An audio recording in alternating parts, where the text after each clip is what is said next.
आज के इस क्लास में हम कक्षा 8 के हिंदी से पाठ 3 बतलाएंगे और इस पाठ 3 का नाम है कर्मवीर। इस पाठ के हम सभी प्रश्न उत्तर को बतलाएंगे। आप लोग वीडियो को शुरू से लेके अंत तक देखिए और चैनल पे नए तो चैनल को सब्सक्राइब करके घंटी को बजा दीजिए। तो चलिए अब हम प्रश्न को बतलाते हैं।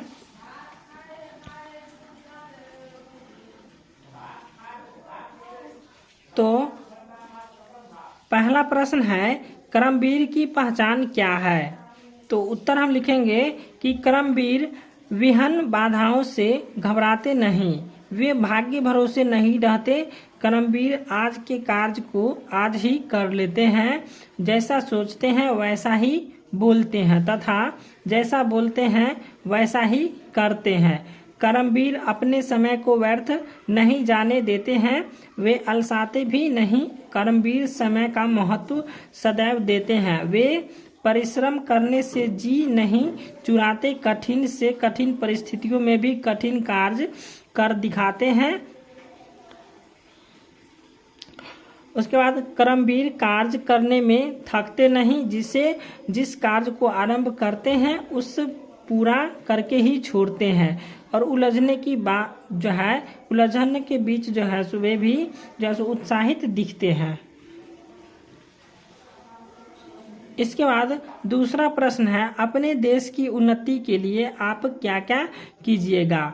तो इसका उत्तर हम लिखेंगे कि अपने देश की उन्नति के लिए हम कर्मनिष्ठ बनेंगे, समय का महत्व देंगे, मन वचन कर्म तीनों से एक रहेंगे, कठिन से कठिन परिस्थितियों में भी नहीं घबराएंगे, जिस कार्य में हाथ डालेंगे उसके करके ही दम लेंगे, आलस कभी नहीं करेंगे और कभी भी अपने कार्य को कल के भरोसे नहीं टालेंगे।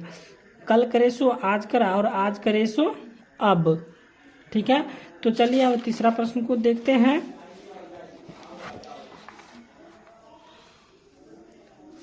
तो तीसरा प्रश्न है, आप अपने को कर्मवीर कैसे साबित कर सकते हैं?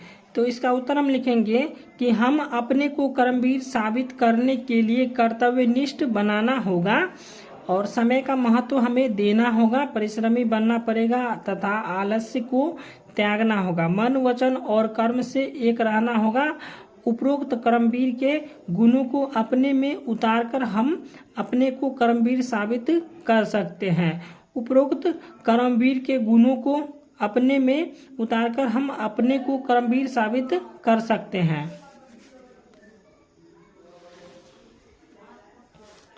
अब पाठ से आगे का प्रश्न है। पहला प्रश्न है, परिश्रमी के द्वारा मनोवांछित लक्ष्य की प्राप्ति की जा सकती है, कैसे?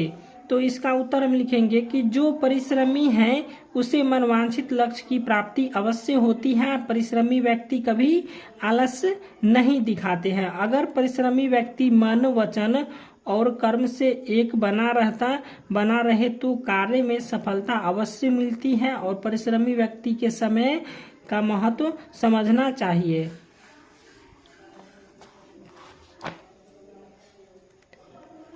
इस प्रकार कहा जा सकता है कि कर्मवीर के सारे गुणों को अपनाकर परिश्रमी व्यक्ति को कर्मनिष्ठ होना चाहिए, जिससे मनोवांछित लक्ष्य की प्राप्ति किया जा सकता है। उसके बाद दूसरा में है, कल करे सो आज कर और आज करे सो अब, पल में प्रलय हो गई बहुरिया करेंगे कब। इस पंक्ति का अर्थ लिखिए। तो इसका अर्थ लिखेंगे तो हो जाएगा, उपरोक्त अर्थ वाले पंक्तियां हैं, आज करना है जिसे करते हैं उसे, आज ही काम करने की जगह बातें बनाते नहीं।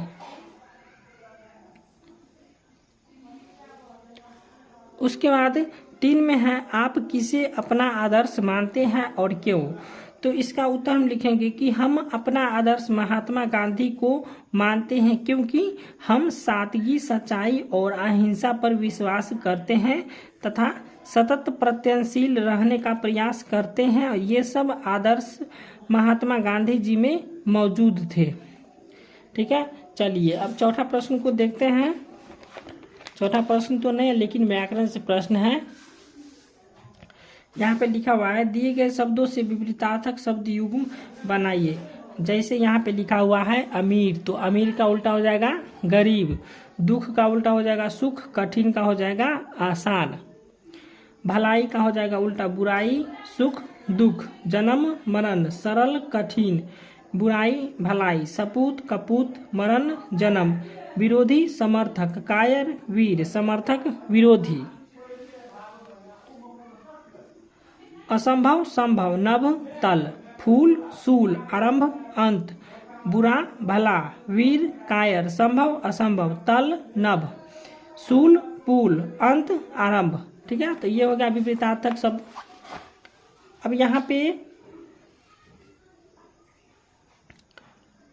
ठीक है, यहाँ पे 2 में दिया सामान्य वाक्य, रेगिस्तान में जल ढूंढने बहुत कठिन है। तो मुहावरेदार वाक्य में रेगिस्तान में जल ढूंढना लोहे के चने चबाने की तरह है। इसी प्रकार यहाँ पे दिया हुआ है उक्त उदाहरण की तरह निम्नलिखित सामान्य वाक्यों का भी मुहावरेदार वाक्यों में बदले। यहाँ पे लिखा हुआ रमेश अपनी माँ का प्यारा लड़का है, तो मुहावरेदार वाक्य हो जाएगा रमेश अपनी माँ के आंखों का तारा है। इसी प्रकार ख में है सामान्य वाक्य, पुलिस को देखते ही चोर भाग गए। तो मुहावरेदार वाक्य में लिखेंगे पुलिस को देखते ही चोर 9 2 11 हो गए। तो ये हो जाएगा मुहावरेदार वाक्य। तो वीडियो अच्छा लगा तो वीडियो को लाइक कर दीजिएगा और चैनल को सब्सक्राइब कर दीजिएगा।